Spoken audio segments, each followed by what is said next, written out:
Yeah, you get it. I like everyone agree that. Yeah. Okay, guys, have fun. Bye.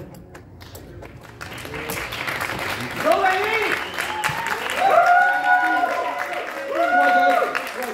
Guys, this is my last seminar, last thing. I just want to clear out two fucking things. Can I swear or can I not? Yeah. Sure. Yeah, okay, let's fucking roll on, alright? No, because always, I'm not a big fan about swearing, but then my fucking mic will decide to shut off. But anyway, I always say it leaves a better first impression. So, the topic today, as you know, is some people who know me. I'm quite a big champagne lover. I like to drink it. Well, fuck it, I like to enjoy it. You know, it's about the bubbles and bubbles of happiness, and where's not better thing was like monetizing and how I made the brands to pay for my champagne. Because without the brands, I wouldn't pay probably for my champagne because, well, that's a tough life, all right? So, first of all, I want to explain what does champagne mean to me. Because, you know, everyone understands the champagne different way, and some people tell me, oh, it's a show off, or this is just a show well, or something like that. No, from my perspective, champagne is meaning hard work, success, the growth, friends, celebration, and the best thing is making fucking memories. I don't know if anyone who you have ever glass with me of bubbles, but every time if I pop a bubbles, I keep a cork with me, and every time I take that cork with me home. So every time I have a great memory with you guys or someone, I always bring that home with me. So who the fuck is Eddie Rudzinskas? I picked that picture in a gay bar in San Diego. I find it really cute, but here you go. So I've been an award-winning bartender. I did a load of competitions in my time. 20 years was in hospitality. I've been experienced speaker. I did a lot of seminars all over places. I'm skilled in short-term and long-term partnerships with the brands. I think I can say that because I haven't been working the bar for more than 7 years. I've been traveling and barely surviving, literally surviving with working with the brands for 7 years. Well, I'm having the bubbles, so I'm doing okay. And then I created one of the largest, not the largest, winning social media communities for bartenders called this year with 1.5 million followers. And it's going on for the last 12 years. Some of you know, some of you not, because the generations are changing. I always say that for me, it's like every 4 years. So, and I wanted to give you, like, guys, for you, before I talk about how I monetize it, how I made champagne face for my brands, I want to give you my journey and my timeline, how the fuck I did it. Because when people think about how you achieve things, they think you have to be in a big city. You have to be in London, Athens, New York. And I started in a small town called Monaghan, over 8,000 people in the town and 80,000 in the county. So it's a really, really small town. But I started my career in 2004 as a being bartender with a short-term plan. I never thought that bartending was going to be my full-time job, and this is what I'm going to pursue a career. But in 2011, I sort of realized I sort of stuck into it, and it is my full-time job, and I'm still bartending.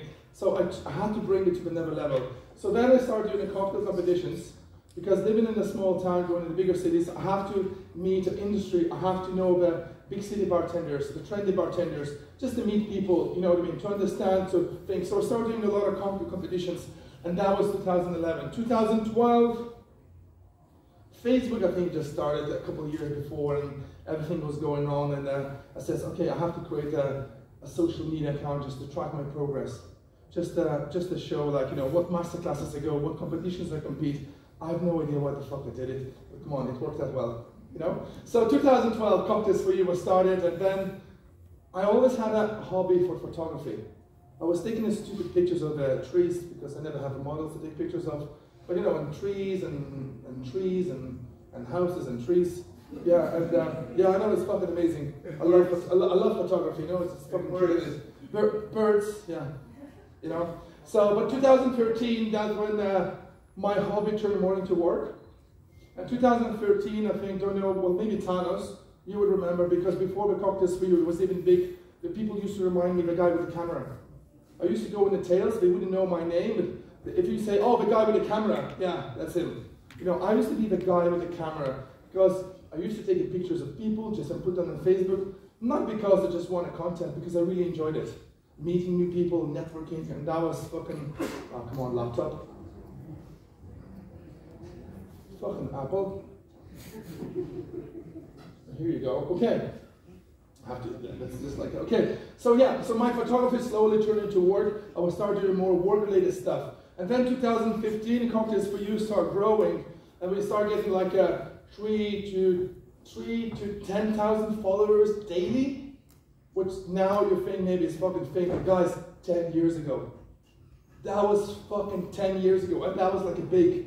So then, then 2016, I met my now ex-business partner, Danny Nevsky. So we went on a journey for 3 years, and I think, if I'm not mistaken, he's one of the first locations to start a journey.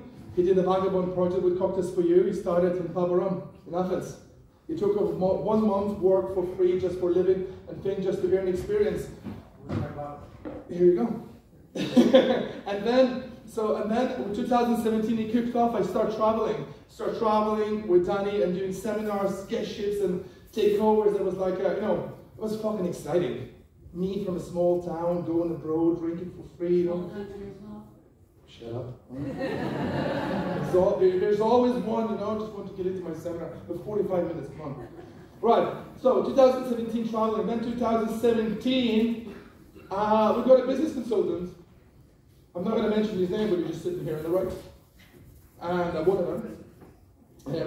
So we started business consultant, and then in 2016 we overpassed the 100K mark in profits. I bought a house. I left the full-time bar job, and I said, okay, that's it. We go on full-on Cocktails for You. That's it. No more bar work. I did it in really good terms, and I just fucked off. And then 2019, the fucking COVID kicked in. Our favorite times. In 2020, you have to rethink how I'm going to do work with the brands, and I'm traveling bartender. There's no fucking travels. So everything has to change, and everything rechange. And then 2021, I started working with Thomas Henry, which, as I mentioned here, is a loyalty, which is my one partner I work for. I think it's the 4th year, but I have so much respect for them guys because laptop. Fuck my life. I'm trying to my best. Here we go.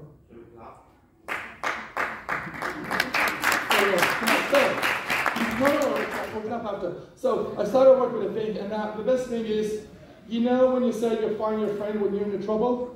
So I don't know if you guys know, but for the last fucking 5 months, I didn't have a Cocktails for You. I thought a Cocktails for You was wiped off, and all the 12 years of work was written off, and I didn't know if I even ever going to get it back. But I still had a partner called Thomas Henry, and they didn't turn back on me. We were still working, and they said, Eddie, just relax, we did so much for us, and don't worry, we'll work it out. What do you mean, we'll work it out? No, we'll work it out. We work together, we're partners, so that was a really, really cool thing. So that was my timeline. Just to give you an idea, just before you point out, like, Eddie, you have, this. So I began as a bartender, and eventually I started working with the brand partnerships by building and monetizing to my personal brand. So Cocktails for You was born. I don't know, some of you might be having, but when I started early, we started making a Cocktails for You pin, and it was a time probably every fucking bartender used to have them. That was so big because we started just really before it, and I was really proud of it. It wasn't a chancing, but when I did my IBA cocktail competitions, the pin used to be a thing. Tokens? Yes. Do you remember tokens? I remember everything. Yeah. Except the names. So, why monetize and why we need a personal brand? So, first of all, income streams. Monetizing outside the bar diversifies income and boosts our financial security. So, if you work and you start doing other gigs, working with you're laughing, right. So here we go. And then utilizing your expertise. Sometimes when we work in the bar, we learn so much about different techniques and things, and that's utilizing that technique and bringing it to the other projects. It's like during the COVID, a lot of us bartenders, I think, probably started learning about bottling cocktails, learn about a shelf time, learn about how ingredient works in time and everything, because that's the time we had it changing. So that's where expertise comes. Then personal brand visibility and recognition. Working with brands can enhance your bartender profile and lead to new opportunities. So working with the brands, it just gives you opportunity to be successful and maybe move to the next chapter. Because I always say, if you do successful partnership, it attracts another partnership. Then career opportunities. It can help to path to the the career opportunities for your next job, because we have a lot of examples how many bartenders to become brand ambassadors, brand managers, or end up in a business, making a product, or open a bar. Then networking. Brand partnerships enable you opening the doors. So just going somewhere, able to meeting the people, make a connect. I always say you need only one contact to change your career. You just don't know where the fuck to find it. You know? Well, I do. Okay, so and then creative freedom, developing new ideas outside the bar. You know, that's also a cool thing, because if you have the ability to create something outside the bar, which is building your personal portfolio. And then I think one of my favorite things is a community, because community was always a part of the cocktails for you, is about a community, by bartenders to bartenders. Influencing others, you can inspire and educate others in the industry. That means contributing stronger community. And the best thing, if we have a stronger community, then we have a next stronger generation of bartenders. What I try to see, if we have a really, really strong community, which is really like a solo with the bars, yeah, I know it's locked up. Well, you just have to listen to it. You know? It's like it's not a movie, it's not a cinema. Come on. Pictures. Yeah, so we're making a stronger generation in the future, which is really cool. Wake up, Apple. Here we go. So, and then you don't want to sell, you can still use your personal branding to identify. One of the most corporate ways, people always say you need a brand, a personal brand, to be able to sell it, right? You have to sell it to make the money. And some bartender says, well, you know what to sell me, you know? Well, it's fine. But to have your personal branding is really good to make a brand, to find out more about yourself. Where you stand, what are you about, what you represent, what's your values, what you show to influence, because we influence other bartenders, other bars, the community. We don't overthink about it, and also you don't need, a lot of people say, Eddie, fuck off. You have the cocktails for you and you can fucking ask for money. Well, you don't need the followers or visibilities to start. You need a product. Yes, if we have a product which is really well known, it's easier to sell, but at the end of it, without the product, it's no sale. So you are the product, and it's up to you how you're going to pitch yourself to the brand. And the brand will decide if they want you. And then finding and approaching brands and opportunities. And one of the most opportunities is industry events. You guys do not even realize, sometimes when you go in industry, and we can find so many opportunities by meeting the right people. Going to the right people and just having the first impression, it can lead you to the next country, next trip. It can lead you to another work. It can lead you to a short-term gig, but will lead to the long partnership.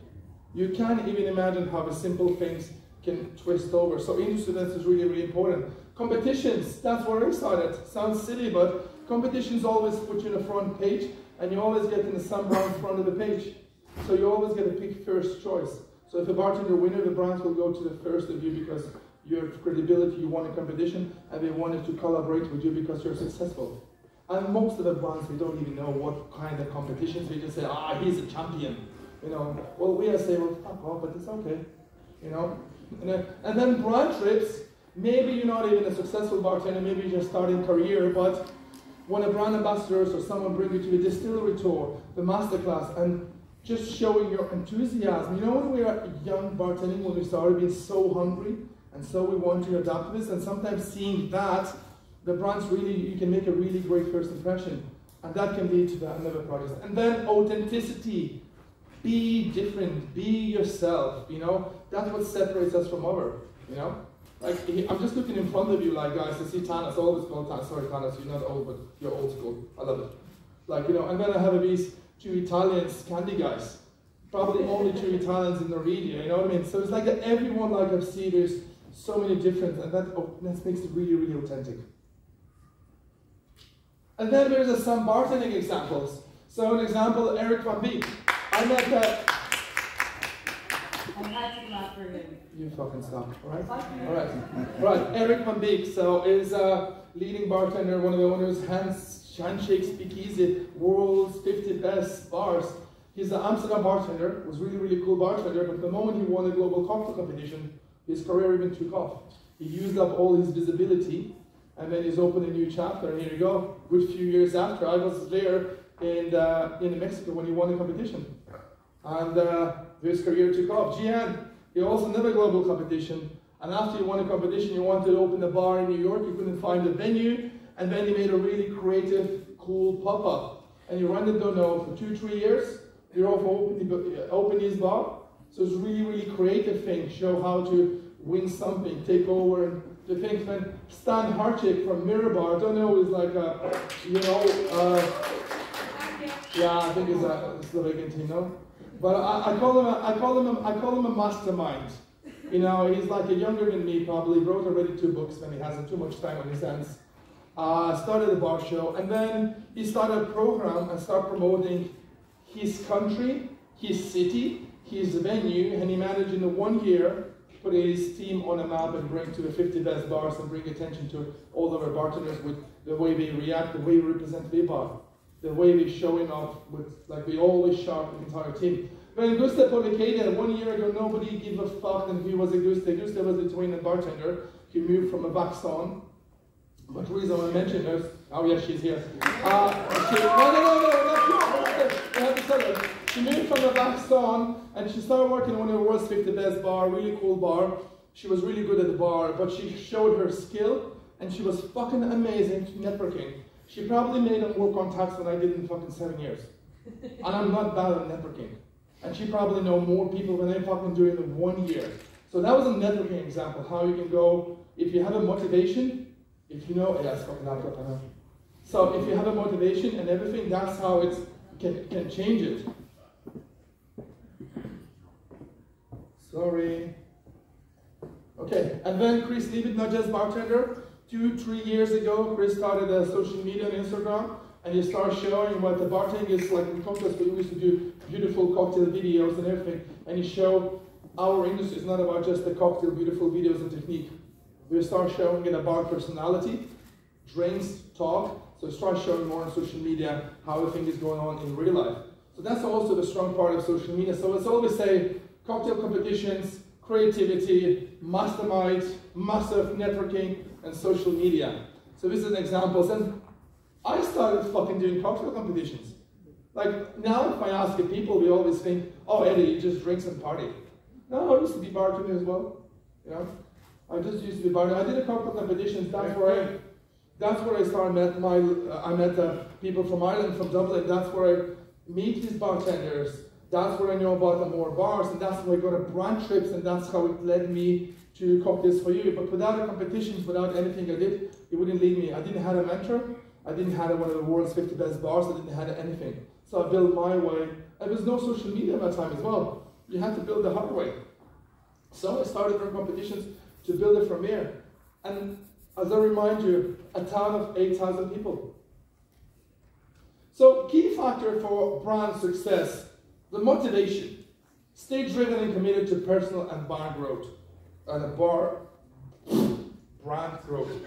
Yeah, that was fucking amazing, huh? And the brand growth, I need sorry. You need water, no water. Yeah, it's fucking water. Shot. No shot. Champagne, Yeah, water, champagne.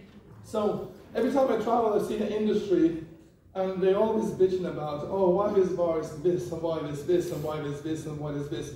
Well, man, shut up. Just do motivate and do what you want to do. Before you spend so much time to, you know, talking about it, but just spend something you want to do. Networking. There's a Gusta here. I think she's on social media. Gusta Polikaita. I know you can't fucking understand that, but Polikaita, exactly. Sorry. See? We speak same language and we can fucking say it correctly. That's like, exactly. So networking, building connections with the industry to open new opportunities. So you're here guys in Athens. Like I said, don't forget, networking is really important. It is important to get fucked up in a triangle, but it's important to meet the people and follow up. Proactivity. So take initiative, seek out for a brands and show an enthusiasm. So when you go to this event, don't wait when someone's going to come up and think you work in a cool bar. Go show yourself, go to the brands, go introduce yourself. I'm doing this for 7 years, but I'm still learning from Remy Savage because I think Remy Savage is the fucking nicest person in the world. Doesn't matter where you go, but Remy Savage will be a first day and says, hello, my name is Remy. Nice to meet you. I still need to learn this. It's a fucking thing. So creativity, bring innovative ideas to the table that attracts brands and engage your audience, you know, think differently. You don't have to be like exactly like the same. We're all different, and that's what makes us unique. So key factors, your to-do list. So identify your key contacts, observe and find the right brand contacts to every role. So it's like, you know, when someone do an event or gift ship and we write a thank you note on social media, sometimes check whose people are tagged. Because you might see people you never seen it, but they're behind it. I always call this the people with the money. The people who spend are people who make decisions. But see when one's laughing, that's the one who has the power. So, brand knowledge, understand each brand portfolio and tailor your pitch. So, when you go and pitch someone, make sure you know at least something about the brand. There was a guy, fucking really famous bartender, come up and says, "Hey, I want to work with you, and I see you work with London Essence." And fuck, man, like 4 years of work with Thomas Henry is like all over social media. Like he was like, the moment he said it was like that. Well, it's just simple things, you know. You have to know. So same as with the brand. If you know, you have to know about a brand at least something. Because if you don't know nothing about why would brand should work with you? Correct? So credibility and visibility, share your past successes, projects, and your unique reach. So if you meet these people, the key people, don't be shy away to share what you achieved, how good you are, what news you've done, all these things, because it's really important, because it's the first impression, and you're never going to get a second time to make a first impression. And then a lot of brands would probably, I'll do that so make sure I'm not going to computer sleep. So basic communication skills. You wouldn't be fucking know, but how many bartenders are useless at it? Keep it fucking simple. Make interaction clear, drinks, travel, media kit, and invoicing. It's really, really important. Brandification. Always say you have to explain why the brands and you guys have to common benefit. Because I always say brand might give you wings, but you still have to fly yourself, alright?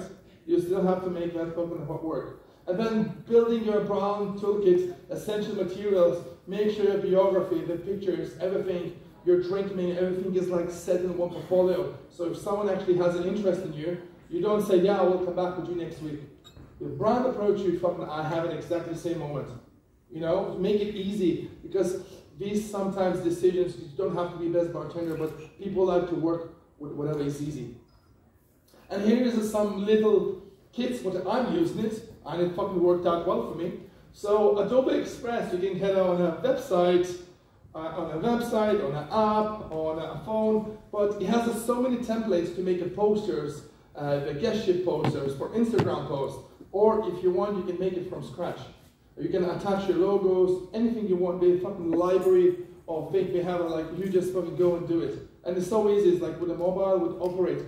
Another thing is Expensify, so when you start traveling and you start needing to expense it, it's a really good thing to start tracking your expenses, capturing, and then it give you make a report to send it to the brand. So you have actually really, really nice report already done to send to your brand for your expenses.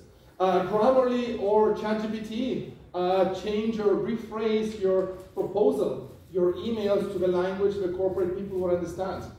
You don't have to ask to write it for you, but you can actually rephrase it and just add a couple of words. Because when you write it and ask literally to rephrase it, you can do so much better and makes it more structured and makes you look more professional. Invoice Home is one of the probably one of my favorite apps. It's an app you pay on the website €5 a month. It has a template for an invoice. You upload your logo, you send an invoice, but it has the ability to track all your invoices, categorize all the brands you're working with, and it sends reminders when the brands do it to pay. And everything, and you don't have to do any of that. The app gives you in scheduling colors, and it's really, really easy to code. And then a difference guide. The coolest thing is, sometimes when you go to do guest shifts, we need to have somewhere drinks and where the fuck, but if you go and register to difference guides, you can actually upload up to 300 your own drinks with a picture, with the technique, with the recipe, with the ingredients, and you have your own personal library. So every time you need to prepare for a guest shift, you have all your drinks ready there. And then if you need inspiration for classic drinks or twist or any information for your history, you can search on the same website. It's like a database. So it's really, really cool and easy. And it's like it's so accessible, it's just there. Which is, I found these tools are really, really, really handy. And there is some personal branding and things what we did. You all know 50 best and top 100 most influential, but one of the things we did with the Thomas Henry We made in a top 100 influential people, we did the advertising, didn't make to the list. Don't be sad, try some Blossom Balls. It made the people smile. It made the people to think different with the brand doesn't have to be just in your face, it can be creative. And remember I told you the authenticity? You be authentic in the way. When people said it, I only got to say, it says, Eddie, it was so fucking you. Same as today was with the seminar topic, how I made it, I said, Eddie was so you, you know. But that makes us separate. So another cool thing is it worked out so really well, and then here we go. Can't find your face on the list? It's okay, have a Maloma. The perfect drink to celebrate a heel from a blocked account blues. That was my social media was blocked. You know what's the funniest thing? That's the second page of a magazine, and then you have a top in red picture, and the fucking entire thing is sponsored by P&G. No? Branding, authenticity, think differently, and do something that makes people smile, because that's what people like. And then short-term partnerships versus long-term partnerships. Anyone wants a bar spoon?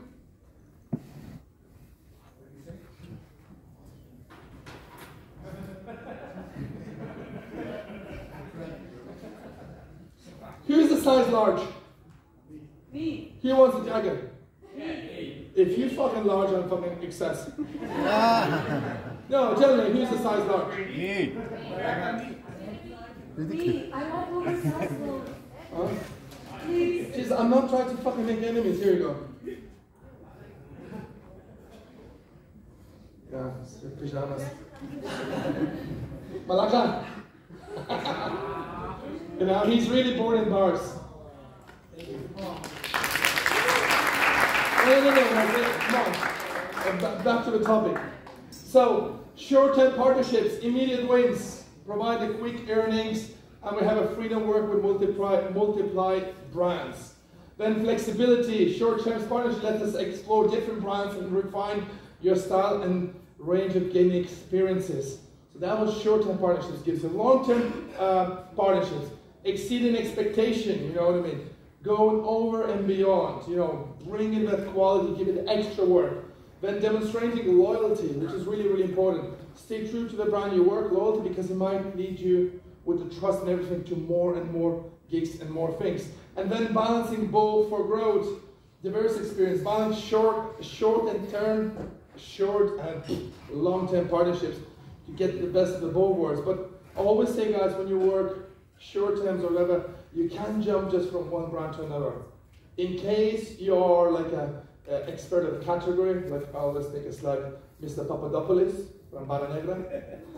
He hits, I know it's Barra Negra, but I always say it because it makes so many smiles, so many good memories. But in case you're a category expert like tequila, you can talk about every tequila brand is okay. But if you're not that, to make sure try to be credible and authentic about the brands you work. Don't jump from the same category without a reason, because it's not really authentic. You have to have your values, what you believe and what you like. You know, because if you only do just for cash, it's not always working. It will say in your face, and I fuck my life. Jesus Christ. Like, no, I'm trying to do a seminar. I'm going to have 45 minutes to do it, but here. Click.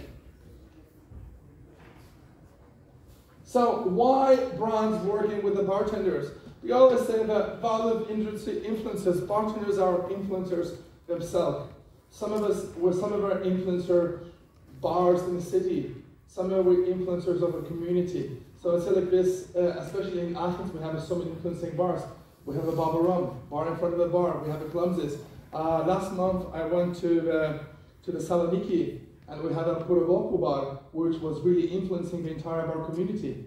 And then was the Speakeasy bar, the team was the pink. So it was like you're influencing some people, some communities. So it's really, really important. That's why brands want to work with you. Then brands are attracted to you, so you can engage and reaches the audience authentically. That's why brands want to work with you. You know, because you have that reach and you get a touch of it. It's a stupid picture of me. I tried to draw it there, didn't work. And then I have to read it, okay? This was written about yesterday, but so what is the key brand expectation? This is from Marco Frizarin, senior brand manager at Thomas Henry. And then I asked, no, seriously, come on, Marco, what do the brands expect from bartenders? And it says that get your presence, foothold into the bar scene, use the reach and credibility to cook the partner. Get into the conversation with the bartender community also in areas where brand is not present. Then activate the brand and build it in a genuine way. To have a partner that fits your brand values, brand DNA, communication style. So that's really important. Try to find a brand that fits your personality, what fits you. You know what? I can never work with a brand with something I can't drink it. Like, no offense, but I know I have a lot of fights with the thing like, okay, I'll love a mezcal, can't drink it, just can't fucking drink it. You know, so for me to work with it would be very hard because every time I try to taste it, I say, delicious. You know, we can't do it. You have to find something like, you know. And then depending on the skill and the partner to enhance certain areas of communication for a brand, seminars, workshops, and the content. So this is coming from brand manager, from a brand, what they are looking. So this is not my words from my experience, because it's not for me to make these decisions and click the button. And then monetizing. Know your market rate. Know how much your fellow bartender is charging. How much is the rate you understand, so not underprice it. Consider your unique value. So if you work in the world's 50 best bars, or you want the most influential people, or you want loads of competitions, or you Kevin Cost, you're just famous on YouTube, you know? So, which is you laughing, but he gets 500 euro more than you, you know? So, well, maybe 0 more. Account for time and effort. To understand this, you have to count your effort and time, how much you spend it, because to prepare for a guest shift, maybe it takes you a day. Prepare for a trip and travel, and this takes more, but if you prepare it for a seminar, it might take you a week, because you have to do research, you have to write it, you have to practice, so it's all time. You have to take all these things into account, and then add value-based pricing, because maybe you go to accounts and make a brand to import in that country, or maybe affect the sales, or something like that. So you have to all these things mentioned, because that's we can charge more for it. And then factor in the content usage, which was very common for me. Like my hobby is photography, always taking pictures and we're always filming. So ability to give a brand the content so we can use for our own social medias free of copyright. So we don't have to pay for these extra services. But because if you figure out how much to hire a photographer and a videographer, if you can deliver in 24 hours, you'll be fucking surprised. You can always find photography, videography deliver in 2 weeks, but in 24 hours it's only an earner. Include expenses. Don't forget, if you're hired by a brand and everything you do toward expense, collaborate or pay through your expenses. Some bartenders still don't know, and maybe some of us know, but you still have to know these things. And then build flexibility for negotiation, because sometimes brands want to do something with us, but they just don't have enough money to pay for us. But you have to leave a room for a little bit for negotiation, because all they say, sometimes with one leg in, it's easier to go back a second time than start from scratch. So just think over. And yeah, always don't forget, the brand comes and goes. So always think smart. Come on, I press next and you fucked up. I'm not joking. This fucking laptop does more engagement than I do. So, craft your, what are you fucking clapping?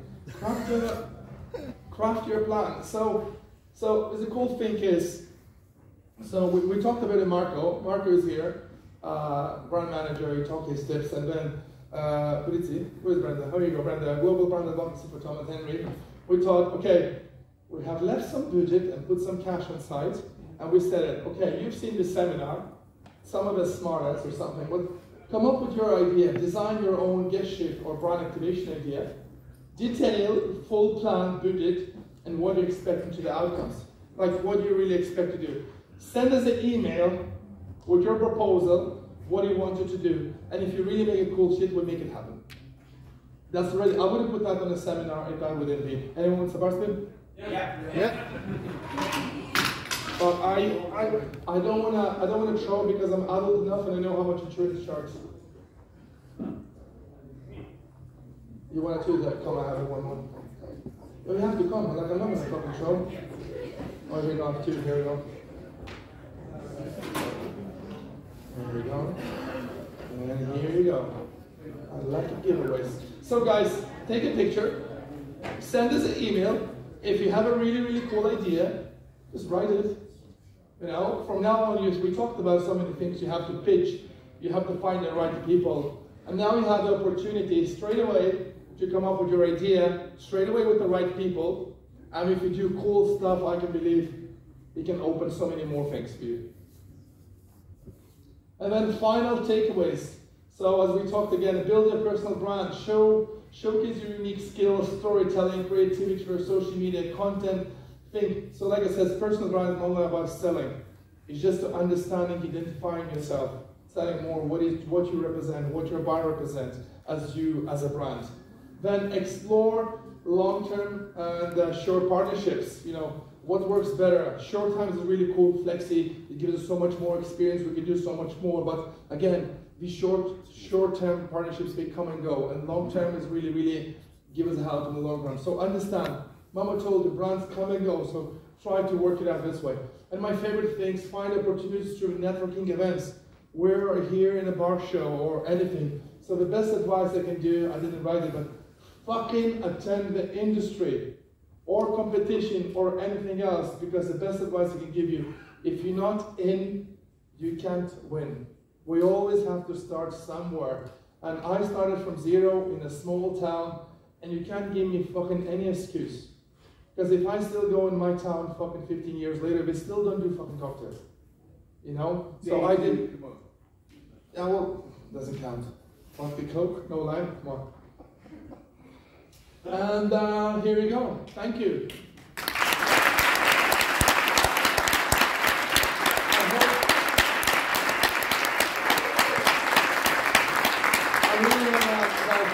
I really want to say, I hope it was a short and sweet, and give you at least a little bit idea what is working with and what is and why the brands pay for my champagne. I always say, I pay for my champagne, but I pay with my work and with my expertise and what I achieved. The moment you work, you buy it. And that's as simple as, and the moment you understand it, there's nothing comes free. And we work for it, you know?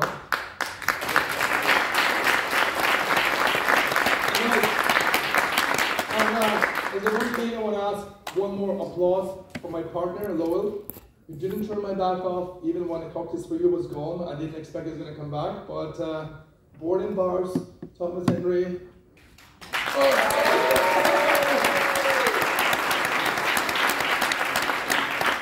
And of course, Ernie, to put his own contact.